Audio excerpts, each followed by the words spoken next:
and the CEO, Stephen Menneto, joining us now. Stephen, thank you for joining us. I feel kind of silly out here in a suit talking about boats. I'd rather be on the boat.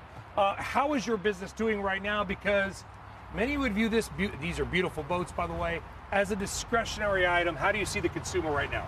We're chopping right along here. So we're not seeing a comeback yet of the industry, but we're also not seeing a tailing off. So the cash buyer is pretty strong, and these types of boats are just doing well in the marketplace. Because I would assume, and you've been doing this a long time, you came from Polaris, fun things. Yes. You get a lot, I'm sure your house has a lot of toys, but those can be the first things people cut back on if they feel the economy's turning down. It's important. You're not seeing that yet, or maybe never. Yeah, we're seeing the payment buyer cut down a little bit, but we still have that cash buyer. Plus, we've introduced 11 new boats this year, so that innovation keeps having people come back to the marketplace. We talk a lot on CNBC, obviously, about tariffs. Yes. These boats, this trailer, these boats, everything, almost everything is made right here in America. Yeah, we have our manufacturing facilities here. Tariffs hit us a little bit in our sub tiers and our suppliers, only about 150 to 300 basis points. So, we feel a little bit, but not a lot. So you feel maybe about a 1.5% to 3% price increase because of the tariffs? Yeah, and we're trying to do the best we can to offset that price increase. But if we'll probably have a mild one as we go forward.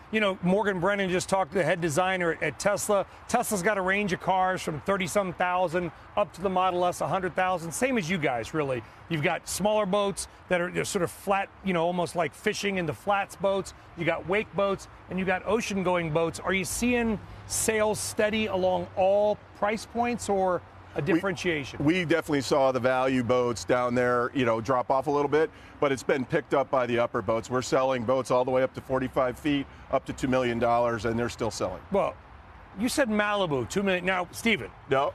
Okay, I know, I don't know anything about hockey, but I know about boats, and I will, $2 million. So you guys keep going up the price spectrum with the Pursuit. MBI, our parent company, owns 8 different brands. Yep. And one of our brands is Pursuit.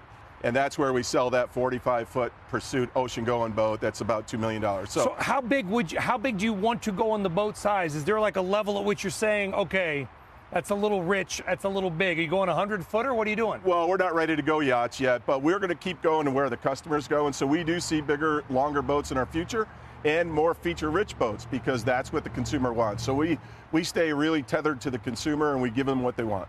Yeah, and these boats, like the Malibu wake setter behind us, they can do a lot. There's a lot of technology in these boats, where you can control the size of the wake, but that also kind of ticks. There's a lot of lake fights now. What kind of headwinds do you have that are outside price points? Yeah, we continue to have technology drive more fun on the boats, but with that, we have to drive responsible boating. So we're giving them technology to see how far are they offshore, how deep in the water are they, so they can control their waves so it doesn't cause problems on these lakes. And we're also working with the WSIA to make sure that we're paying attention to how our boats are used on lakes and trying to help out everyone. Because there was a Wall Street Journal article recently, they call them monster trucks of the water, because you got ding-dongs that'll take this boat and they'll make a giant wake right offshore. Exactly. Don't do that, right? Do that. I mean, just boat in the middle of the lake where you're going to minimize the damage to the shore or your neighbor's dock. Absolutely. Responsible boating's the key. All right. Well, responsible boating, I tell you what's not responsible, is wearing a tie in an interview with the CEO of a boat company.